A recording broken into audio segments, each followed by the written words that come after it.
I remember having a chat with him like over a coffee and being like, bro, this is not for you. Like you have all the skills, but corporate is not for you.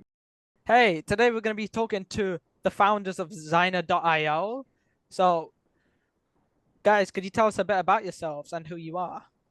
I started quite young at like 13.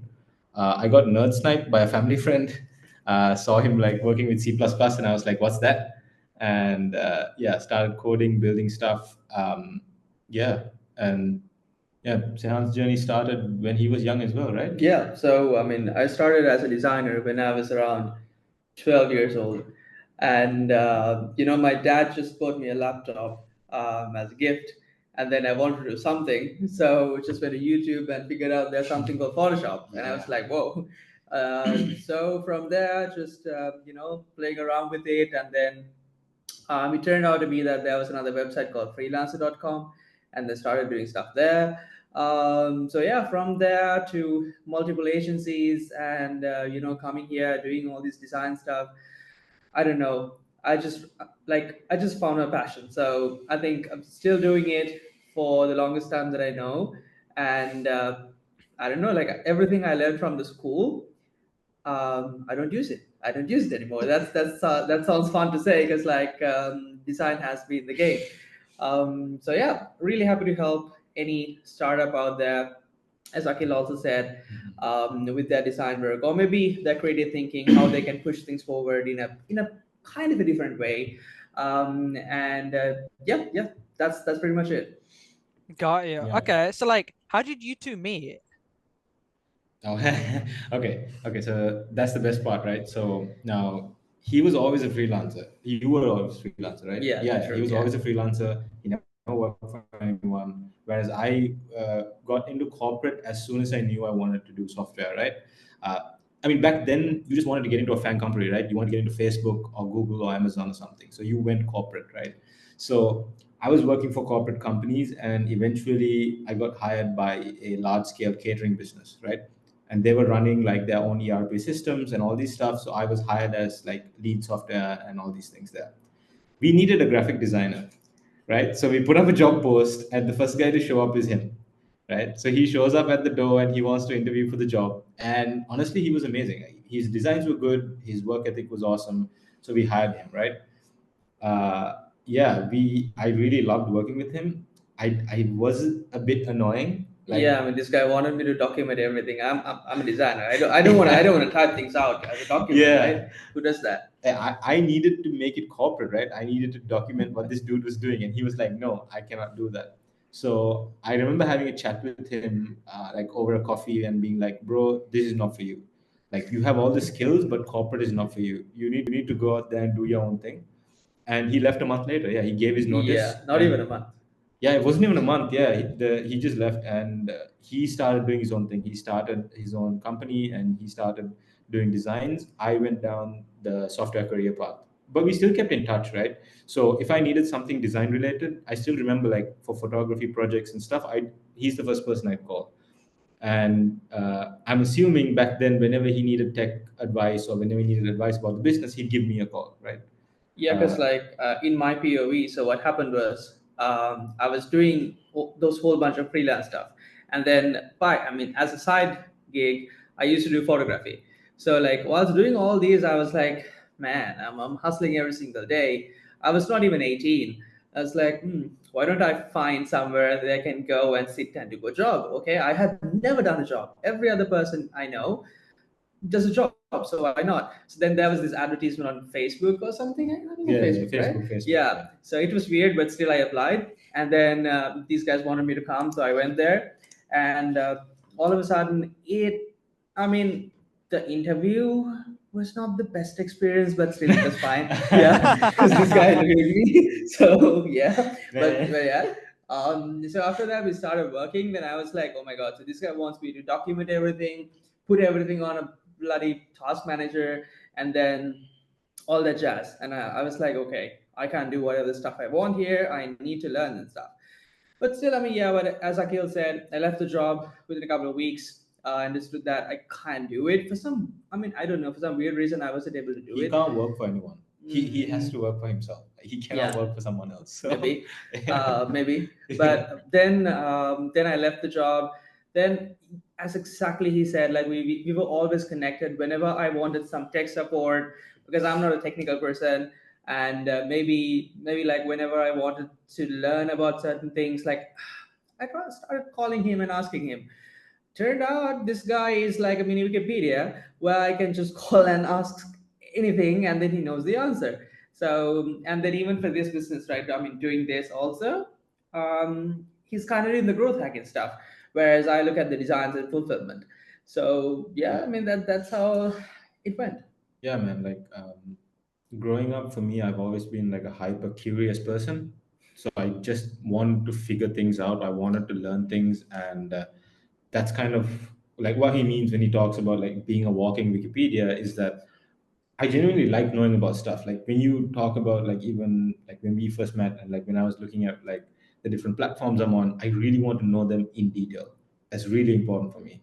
So I remember one of the first times he asked me for advice or like real advice where we sat down and spoke one to one was he was growing his older business, which I came to help on later out, which was that everyone was giving him all this advice about how to grow the business, how to market the business, and all this crap. And I was like, nah, no, that's not what you're supposed to do, right? Just stay focused. You know what's working. Don't fix what's not broken. And like I started giving him like really basic advice about making a workflow, building a pipeline, and doing really simple things, right? So that was kind of our relationship until he called me at like 3 in the morning one Yeah. day and was like, "I'm looking for someone to be my co-founder." And I was like, okay, is that why you're calling me? And I was like, sure. You know what? We had like a 4 hour conversation, and then I Yeah. decided to hop on. Literally the next day, we started working together. So yeah, Wow.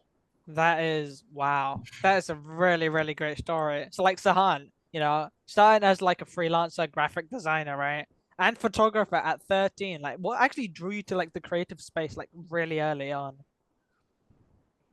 So, one thing that I have to admit is that it was my dad. Yeah, so like okay, so like he was like he was this he's an engineer by his profession, but I think he's more of an artist. So like I have seen all the letters and stuff that this guy used to send to my mom, right? So it is back then like OG stuff, and then trust me, he is an artist. I don't know how this guy turned out to be an engineer.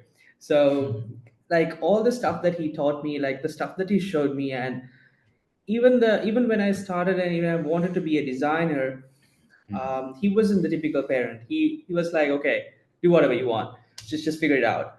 So I think that helped me a lot to start early, and also in my school, that's also another thing. Like my school was this great place where I was able to try almost everything. So let's say if I want to try doing some animations or whatever for whatever that we have in the school, I had the space to do it. When I had the skill, they allowed me to do it. When I proposed, hey, do you have an event? Shall I do some like an animation or whatever for that? They're like, okay, why not? Just try it. So that gave me space. Like even the seniors, even the teachers, even all these, like even the principal herself, always helped us doing sort of stuff like that. I think as a 13-year-old, even younger than that, those two are the main help I got. So yeah, that's how it all started. But also like I always had this spark to I don't know, just create new stuff. Like that was just the thing even back then. yeah, yeah, So yeah. yeah. Exactly. Just something I wanted to add to that was even for me, starting so young as I did, was very similar. And I think the main advice for anyone who's really young, who's starting out, is one, build stuff. It can Yeah. be in design, it can be in software. It doesn't like look at you, Arnold, right? You're doing this podcast, like build something, start something, right? Experiment. Like it's okay to fail. It's okay to try and fail and like redo and redo and redo. Like a really funny story that I tell people a lot is that the first time I cried at a computer screen, I was like 14 and I couldn't figure out like C++. right? And I was like, this is so frustrating. So I cried like if I was tearing up, right? But I kept at it, right? And I did just like he said. There were people around me that pushed me. But here's the thing: there is no free lunch, right? Like for example, his school helped him, like his principals pushed him all that because he delivered. He still submitted something in terms of Yeah, design, something. and even for me, when I did my first internships and stuff, I delivered, right? I tried to deliver as much as I could, as much as I knew, and I showed them that I was interested in learning. And that's when a mentor or someone around you will be like, okay, it's time to push him. He'll actually get his shit done, right? He has good work ethic. He knows what he's talking about. So let's help him. Let's push him, right? So yeah. So, okay, yeah, fair enough. Yeah, yeah, man. So, like, what have you guys actually learned about the design industry? Yeah, I can. Yeah, why don't you go for that? All right. So, um, so when I first started, I thought that, and what a lot of people tell about, even online, is that okay, yeah, like you take a piece of paper, you draw something on it, and then do whatever the stuff that you want to do. Okay, you can call it a design.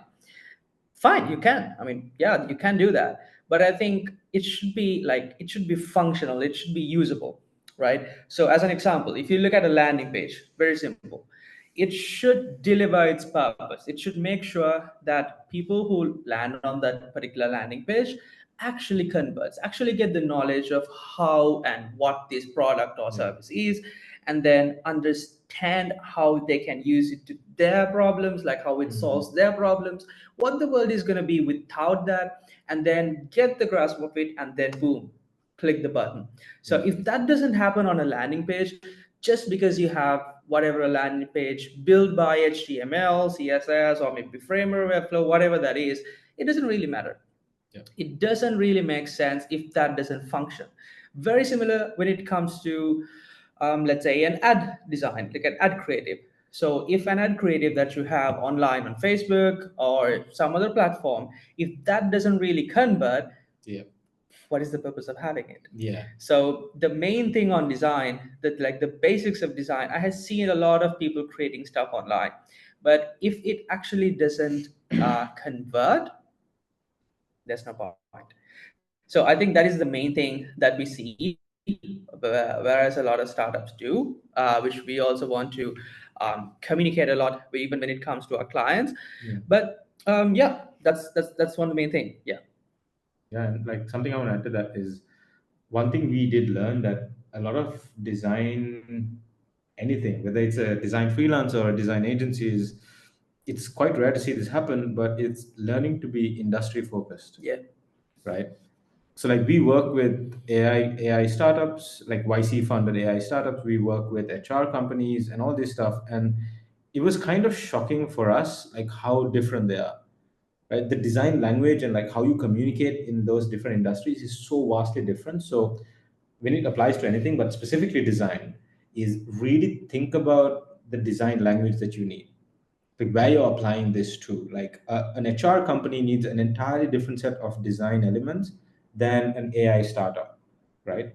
So recognizing that and coming to terms with that was definitely difficult because we're not domain experts, right? We don't know anything about AI. We don't know anything about HR, right? We know about design, but working in this really introduced that for us. Yeah, I mean, to add something to that, um, as an example, think that we are doing something which are HR company, right? So we are not actually doing things for the HR company, right? What who we design, like who the people who are going to look at our designs is not that HR company or the founder of that HR company. It is their ICP, is their clients. So we should know about their HR company, but at the same token, we should know more about their client, about their ideal customer profile. So very similar to AI startups. So like we work with, I don't know, like numerous AI startups which are in different industries. They can be like calling receptionists, it can be like a different automation platform, it can be a, like a AI generative platform, whatever that is. We should know so much well about their ideal customer profile. That's how we can actually deliver, again, functional design.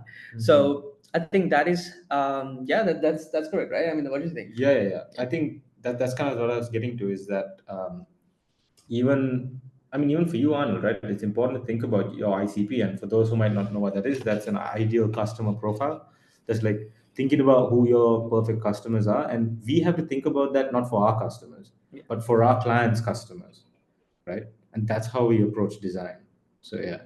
I mean, there have been these instances where the founders, I mean, a lot of founders that we work with, they were like, Sehan, I don't like this color, or maybe I don't like this font. I need a more royal looking font, like with some strokes in it and nice, like.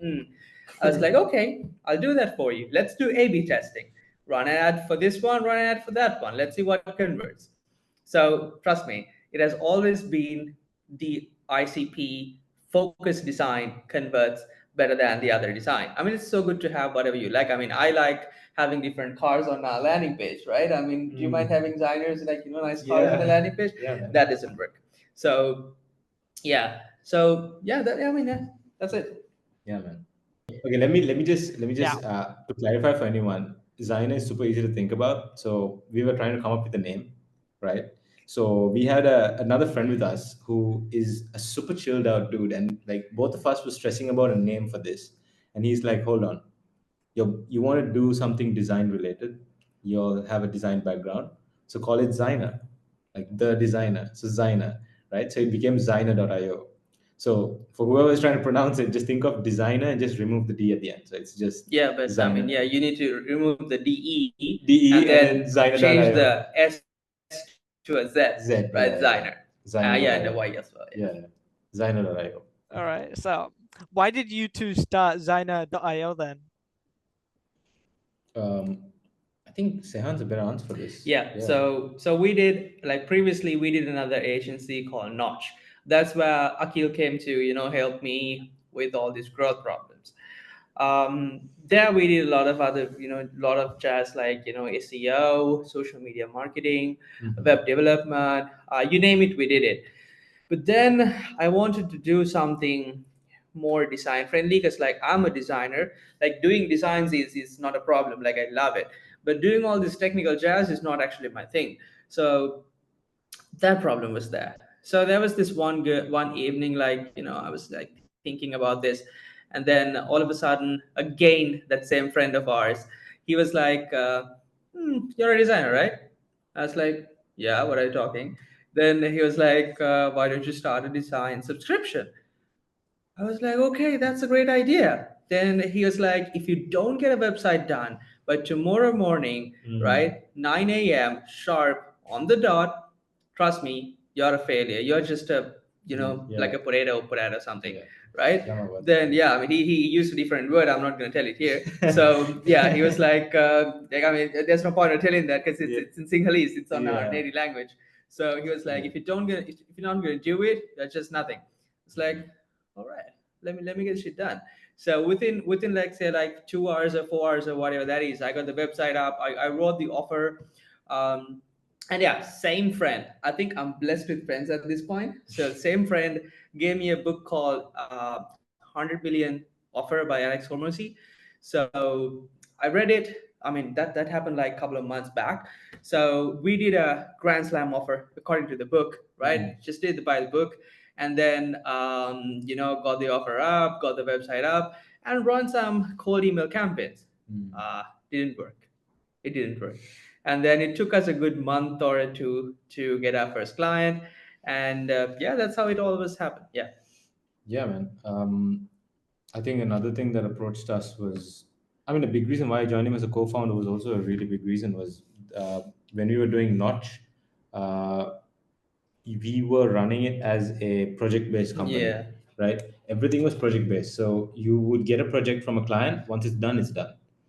So every single time you're running behind clients, and it gets exhausting, right? If you don't have to scale, if you don't have like growth on your mind, it's relatively fine.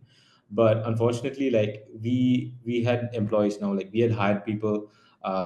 Both of us were moving up in life. He had just gotten married, so he had just gotten married to his wife. I was about to be married, and like as real life hit us, we wanted something consistent, and that's when the subscription thing really made a difference for us, right? it helped us be consistent. And like trying it in the beginning, when we got those first couple conversions, like even way before we tried whatever was in 100 million leads and all of this stuff, was the real kicker, right? It showed us that this could work, that we could have something sustainable with a subscription model. Now a subscription model will not work for everyone. Like there are some people which it makes sense to have one-off offers and to do things one-off, right? Especially if you're like a consultancy and you want to do something really specific. But for our specific business model, it seemed to work, and it seemed to grow. Now it was hard, it was extremely hard to get it to where it is right now, but I mean, it still made more sense for us than to have like a project-based company or a like tender quotation-based system. Of course. I love friends that like, push you to actually start something. So like, how have you guys Yeah. actually helped companies? So a big way we've helped companies is that so in two ways, right? So there's companies we've helped who worked with us either through the subscription or even in our previous agency, and there is companies that we've tried to help just on a more casual basis, like on Discord servers like Furlough and stuff. Which is that, so the first way was that we give them a lot of advice, right? So we've worked, like if you are a company that's in fashion, we've worked with so many fashion based companies at this point that we can tell you what you need to do for your next couple of steps, right? Where you might need to get funding, what's your next target audience, how are you going to scale, how are you going to grow. Now if you're like a, for example, an AI based YC funded company, what do you need to do for your next round, right? How do you need to set up your pitch deck, how do you need to set up your brand guideline, right? We will answer those questions for you even if you don't know those are problems you need to solve. So those are really big things that we help for companies that work with us. Now, when it's smaller companies that we're just giving advice to, it's more like how to uh, how to kind of hit the ground running, right? Don't put all your money down if you're gonna risk your life for it, right? I see a lot of people, and I've spoken to a lot of people on furlough where they're like, I'm still working my first job, and I'm gonna put my whole salary, wage, whatever down to for my startup, and that's really not healthy because you have to eat, you have to sleep, you got to make sure that you have a stable life because we've struggled, right? Like we have struggled for what we did, and trust me, if we were to do it again, we wouldn't struggle that hard, right? Because it's not fun when you've like spent all your money like to go for a meeting and then you don't have money to go back home, Yeah. right? So and you've like put all of the money you have into advertising, and like you have to figure out how to cook for like the next couple of days. Like that's not a good place to be in because you're not just thinking about your company or your growth, you're thinking about surviving, right? It's good to be hungry, but you need to make sure you're literally fed, right? So we try to give advice to help people, like, look, like if you want a basic landing page, if you want to get something started, get on Framer, get a template and hit the ground running. Don't think about it too much, right? You're just starting out. Don't think about getting Google ads. Just focus on writing a simple blog, right? One or two articles a week, just get some eyes on it, right? Don't try to get Facebook ads and anything like that. Just interact with people on Facebook. Like, don't just put up posts, right? Interact. Go comment on other people's stuff. Go like stuff, build a community around yourself, get some eyes on yourself, right? So that's a really big way that we try to help, and that's something we want to share here as well, is that like it's not just about building that company, but it's also that we feel that responsibility to make sure that the next set of companies we can give something back, because there are a lot of people that helped us, right? The friend we were talking about, he has a successful business, right? They're hitting like $500,000 to $1 million every year. So and but he still decided to help us when we were nothing, when we didn't have anything to start with. He was giving us advice. So that's a big thing for us too, right? We're kind of giving back in that way, the way that we received it. I mean, not just advice, to be honest. Like he was this person who pushed us so hard. Yeah. Like he calls us every night, and he's like, "Did you do that? How's it Mhm. going? How many sales now? Okay, push it. This is not enough, man. Yeah. Do more." So he's this one guy. He's like the big brother. He's like he Yeah. never lets us sleep. I mean, So his language is not so nice. Like come on, he's a lot more tough. But bro, I'm telling you, like he's like, I think it's important to have that, right? Have those mentors. But here's the thing: we bring value for him too, right? We show him what works. Like he experiments with sales ideas and marketing ideas through us. So, like I said, like always bring value to others, and others will just come and help you. That's just how it works, right? Of course, man. I love that mentor. But like, how did you like actually overcome the challenges of Zyno.io? I think we both had different challenges here. Yeah, so I think one of the main challenges that we had when we were starting with Zyner is that people, let's say as startups, we saw that a lot of people, like a lot of startups out there, they ship fast, right? They like to tell that they ship fast, but when you ship fast, you actually are missing a lot of detail, right? So what happens is when these startups go and meet agencies or freelancers, no offense to all my freelancer friends right here, so but when we try to do that, what happens is the quality goes down. The founder needs something to be pushed within X number of hours, like within a couple of hours. But when you do that as a freelancer, you can't actually make sure that it um, delivers the correct thing that you want to deliver. So what we did was we hired experts on each and different field. So as an example, if you look at a pitch deck, right? We have designers who are really good at doing pitch decks, just pitch decks, right? I'm not talking about a freelancer, I'm talking about in-house designers, right? So we have a set of designers who are really good at doing landing pages. They know exactly how you do a CRO landing page, like a conversion rate optimized landing page. They know how, I mean, we have a bunch of animators who knows how to make sure that the visual hooks are done right, and then you can keep the animations flawless. So I think that is one of our unique selling points, because like when you come in as a customer, now we have these experts to do different types of design. So before, when we started, like initially we didn't have it. Honestly, we never had it on our first month. Then we had to figure it out, because like, I mean, I have two hands, you guys can see that. So but when we even hired more people, they also had, like, let's say, experience in some areas, but not with everything, right? So we had to figure out a way. So I think that was one of the challenges that we faced at Zyner when we were starting out. Um, and also, we it took some time for us to figure out our ICP. It took some time for us to get our first client, and that's just the reality. So we had to face it. I think. I Yeah. mean, I tried with Aqeel. We tried a whole bunch of stuff, right? Different stuff. There were instances where nothing worked, but we still had to not give up and then keep on trying different stuff Yeah. fastest as we can, so that something should hit. Because like I mean, there's no such thing called a book to play with.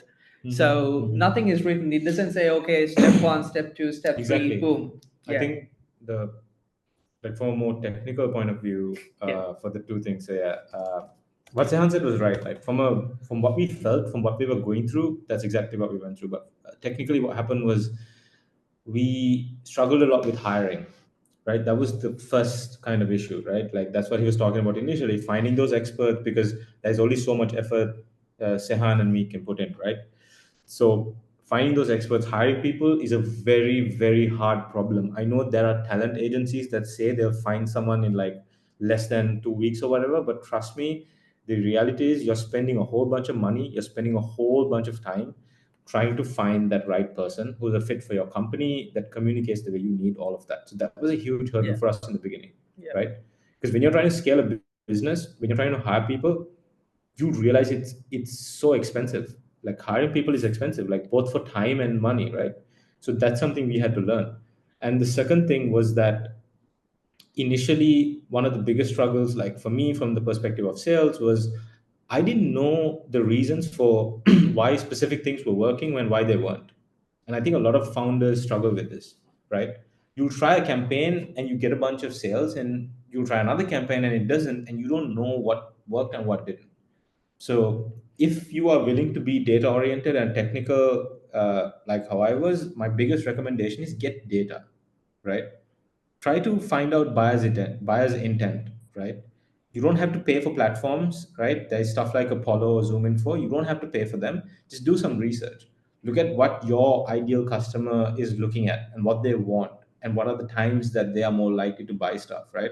Like if you're selling umbrellas, you sell it during the rainy season, Don't sell it when there is a sun out, right? So figuring out buyer's intent, that's really important. And another thing is experiment. Don't be scared to like send out 1,000 emails that you don't get a single response for, but don't send the same kind of email again. Figure out pain points and how to write those cold email copies in like much better ways, right? So those two were the biggest struggles because they were directly related to the two most important things of our business: sales and fulfillment, right? So both of those things we struggled with for a while, and I think we've just kind of figured it out as the company's gotten stable and we have some capital and money to spend. And our problem right now, like what we're struggling right now, is it's extremely scary to spend money.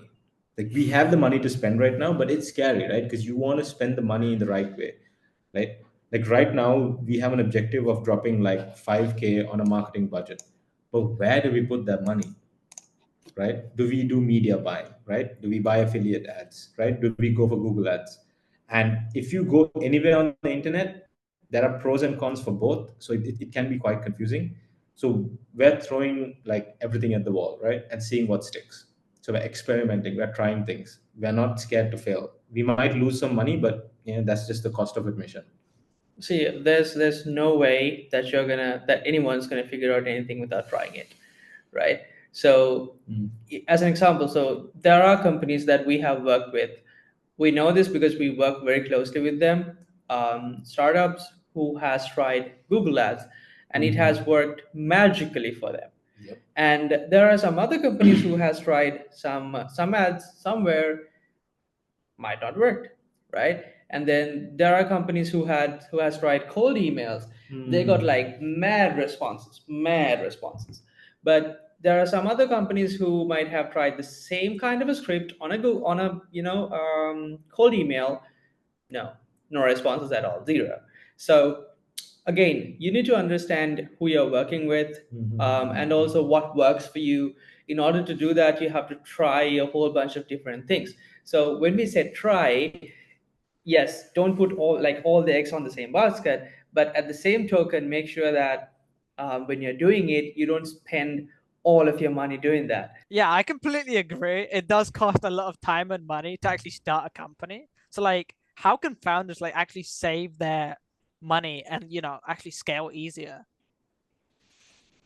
Yeah. Okay, simple. Let's start simple, right? You need a homepage, you need a landing page, right? You need somewhere your customers can go to.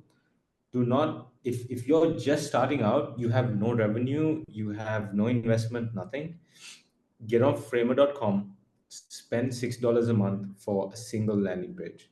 There are a bunch of free templates. Pick one that works for you. Don't think too much about what it looks like. Those designs work, right? They have good CRO, everything's fine. Pick one, make your changes, and publish it, right? That's your starting point, right? So with all of these things, right, like now if you need to get some simple designs done, trust me, Figma is basically Canva on steroids, right? So start with Canva, you can do some really basic stuff there, and then move on to Figma, and you can export them and start for your social content. And again, for those as well, there are like free design kits and all these. Because when you're starting out, the assumption is you do not have everything figured out. You do not know your design language yet. You do not know your brand guideline, your logo system, all of that. You're figuring that stuff out. So to quote like many other founders, even Alex Homers and all of them, is learn how to steal well, right? Like obviously you have to steal intelligently. Like you're trying to like take designs that you've seen in other places and work with them for your brand, but be intelligent about it, right? Use some common sense. Think about like what your customers are going for. And if we were to do this again, a big thing is really figure out your ICP. Take the time. Why did this customer convert? Like you can be happy that a customer converted, that's great, but figure out why, right? Yeah, exactly. Like think about why, because that's something we didn't do. We were just super happy that people were paying us, Yeah. right? And that's we just stayed in that happiness, right? But the minute stuff stopped working, we had to figure out why did they join us, right? So from your first customer, ask them questions like, why did you reply to the email? What did you find interesting, right? Why did you reply to my message? Why did you talk to me, right? What did you see different in us? Because that will help you target people like them, right? That's really important. So yeah, I think the biggest thing that advice we would give is one, like don't spend money you don't need to spend. If you need a landing page, get on framer.com, right? If you need free assets, go to like Material Icons by Google, right? Go to Unsplash and Free pick. Freepik, yeah, freepik.com, and like all these different platforms that will just give you free assets that you can just get started with. And the second thing is figuring out your ICP, right? And you can do that in two ways. The first is that when people convert with you, ask them why and figure out why they are your customer. And the other thing is like really hunting for them, like going to groups and Discord servers and places online with articles and seeing who are the people they're interacting. Don't just look from a distance, right? Talk to them, like respond to comments, right? Like posts, share posts. You are kind of building your customer profile while you're doing that. So that's the biggest takeaway we would have. Like, don't waste time figuring that out when you need more customers. Start doing that from the beginning, from before you have your first customer even, and then develop it as you go along. And also, like, just to add up, I think, I mean, I know there are like new ideas out there. That's a different story. But still, almost everything that you are trying to do today has been done by somebody some other day, right? Somebody has figured out at least the basics of doing something, right? So, as an example, so we're doing a design subscription service. We know that, but we're not the first design subscription service in the world, right? I mean, there are other people who have started it, So many. right? So many people, So many right? people. Respect, kudos for those guys. So what we did was we looked how they did it. We checked on on the internet, like, okay, how did these guys do it? Because like a lot of these people, they post on Twitter, they post on LinkedIn, they post on Reddit, right? So very simple example. If you go to Twitter, right, if you put the particular person's name, like the name of the particular profile username, and then add a range dates, let's say like 14th of February 2024 to whatever the other day, Yeah. it just shows you what they have been posting, right? So you can understand, like, if you just tweak, if you play around with that particular date range, you'd be able to figure out how it worked, like what made the change. If you are like smart enough to figure that out, of course you can, leverage that to do your own content. At the same Exactly. token, people, generally speaking, okay, like not technically but generally speaking, people are generally happy to help other people, right? See, they might not want to buy anything from you, but people would love to share their ideas and then help other people.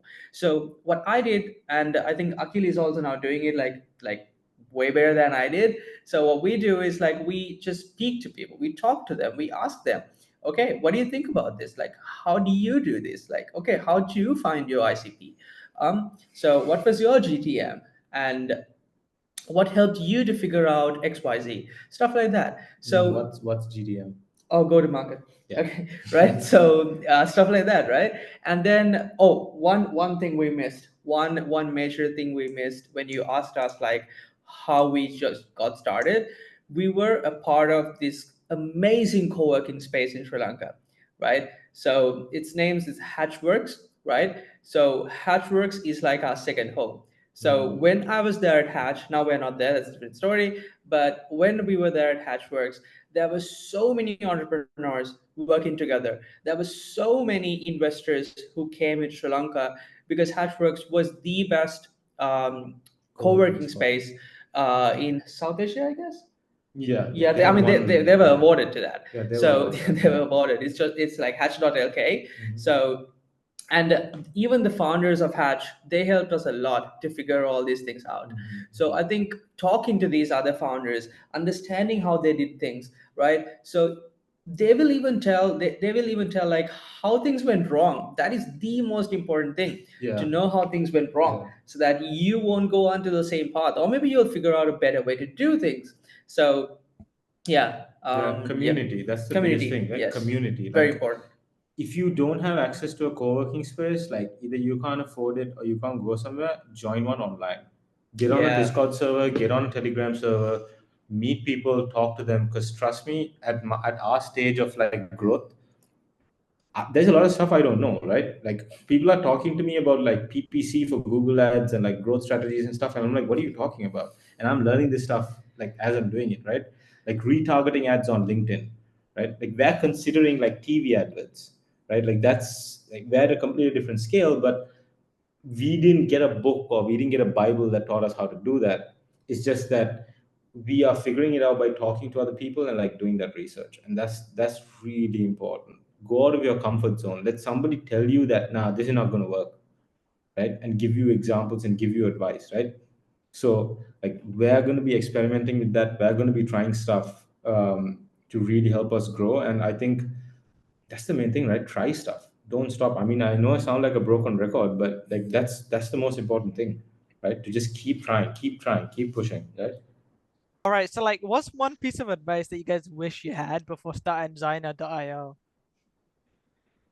Oh, that's a good question. Um, when we started out doing design, I as I told you, like I got the landing page and all the jazz, and started doing all these different outreach, right?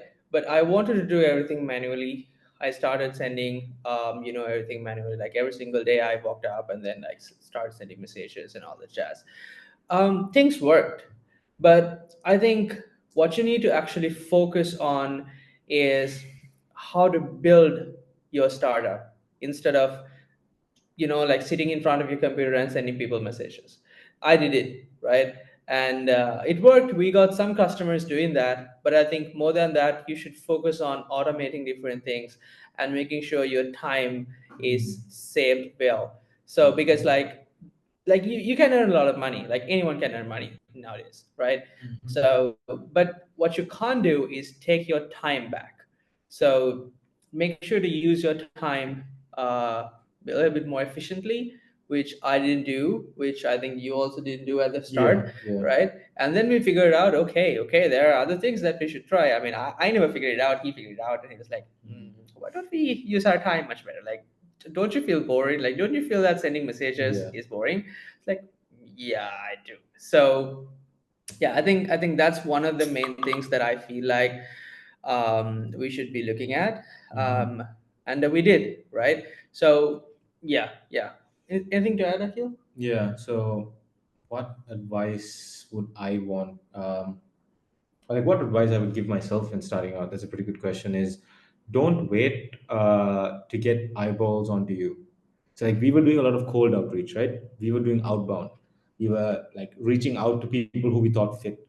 But I think, and even like I've spoken to Sehan about this, we should have started with SEO and blogs like earlier. Like now we're like in the paces where like we're building a really good foundation, and for anyone else out there, like don't like start now, right? So that when you need it, it's now a platform that you can use. When you need SEO to be a tool for sales, there you go, you already have it, right? When you need social media to be a tool for growth, now you have it, right? Don't wait until you have some money and you have something going for you to focus on that, because it's going to be really hard, right? Trust me, it was really hard for us to start it right in the middle, right? So a big thing for us was that, and another piece of advice which I give, which thankfully we did from the beginning, but I would give this advice in general: focus on fulfillment. Closing the customer is kind of useless if you don't know how to satisfy them, if you don't know how to keep them fulfilled, right? Make sure you get the right fulfillment done. You do what they ask for, right? And like that's harder than it sounds, but yeah, I think those three pieces of advice, if we had got them earlier, I think we would have scaled much sooner, like for sure. Yeah. And also when you, let's say, like you can be doing an agency or a SaaS startup, or it can be an AI something, whatever. Uh, have like accountable but reachable small steps. Like if you have like a large task, like a huge task, make sure that you divide that to smaller steps so that it's easy for you to do it. Because like one thing that I have, like personally, is like I have this one chunky big task which will take days for me to complete, and then I feel like, oh my god, like it's my third day with the same task. So which should not be happening, I think you should like divide the task to smaller steps, and then enjoy the happiness of completing those small steps, because that all those small steps are actually going to be helping that big one step. So that is also one thing that I will change if we are gonna start Yeah, everything over. So exactly. yeah. One piece of advice, though, I mean, this could be useful for you as well, Arnold, is uh, everyone out there, this is something that we did, is go to Y Combinator School. It's online, it's free, right? YC School. They have like an entire Yeah, library of yeah. videos and advice from like YC funded startups, from the YC partners themselves, on coming up with good ideas on how to scale, how to build your business, how to find a co-founder, everything. It's incredible. It's for free. The only thing you're spending is your time, right? And I definitely recommend that, because that has most of the stuff that we were talking about, right? I mean, the reason we can articulate these ideas is because of those kind of content, right? So yeah, like definitely, like YC school, definitely. I mean, if you can end up being YC funded, go for it, right? That's actually a big thing too. I mean, we're lucky enough to find funding the way we did, but YC funding, that's also really, really good way to get started. Yeah. So where can people find more about you guys? Designer.io. Yeah, yeah. You just can go to our Yeah, website. designer.io. We Z. have pretty much every social. Yeah, Yeah, yeah. pretty On much, every social, and pretty much also every like I social. think our website is linked to everything. So Yep. ER. ZYNER.io. Yeah, yeah, Yeah, yeah. yeah. Designer.io. Because again, as a design company, it wouldn't make sense if we weren't tackling every social platform. So we are pretty much like, the annoying cousin that shows up everywhere. So yeah, we're all over the place. Yeah, man. And I think right now, more than being all over the place, I think a really big concern for us is stuff like this, is outreach, right? Outreach is not just to our clients, but like to a community. So yeah. Got you. Is there anything that you want to mention before we end this podcast episode? Man, it's been really fun. I've Yeah, really enjoyed like yeah. talking about this. I mean, I know that we've been talking about ourselves and like a lot, so I don't want to seem narcissistic, but yeah, it's been a lot of fun. Like, you asked some very interesting questions. I mean, we did have a bit of a conversation just before we started the episode, and honestly, Arnold, you were awesome. Like, I love like how you presented yourself on furlough, like having those conversations with you, um, and yeah, I think this is what community is for. Like, Yeah. we started a conversation like a day ago or like a few days back, and now we're having a podcast episode, right? So I think that's my biggest takeaway. It's community. We mentioned our co-working space, we mentioned our mentors and everything, all the advice, YC school, everything is community, man. Find your community, find your space. That's so important. Yeah, like find your Arnold that can help you out too, right? that's Yeah, that's really important. yeah. Yeah, yeah, yeah, yeah. True. And also like I mean this guy, like the podcast, right? It's so fun. So if you are watching this video, just send him a message. If you have a business, talk with him, share the ideas with him. I think Exactly, that's also going to be exactly. a nice one, Yeah, right? get your stuff to So Arnold, man. yeah, yeah. Find your Arnold. Yeah, exactly. Yeah. Um, yeah, man. And I think, you know what, like we really enjoyed working with you. So Arnold, like anyone who's watching this, we don't mind. Like if you're a business and you're listening to this podcast, like we're like more than open to like you reaching out to us, and we're actually going to be providing Arnold like an affiliate link. So Arnold, if you're up for it, that's up to you. If you do you like us enough? But yeah, yeah, yeah, yeah. We do give discounts for smaller startups, right? Because once those businesses grow, it's really good for our portfolio, and it's really good for them to have a good starting point as well.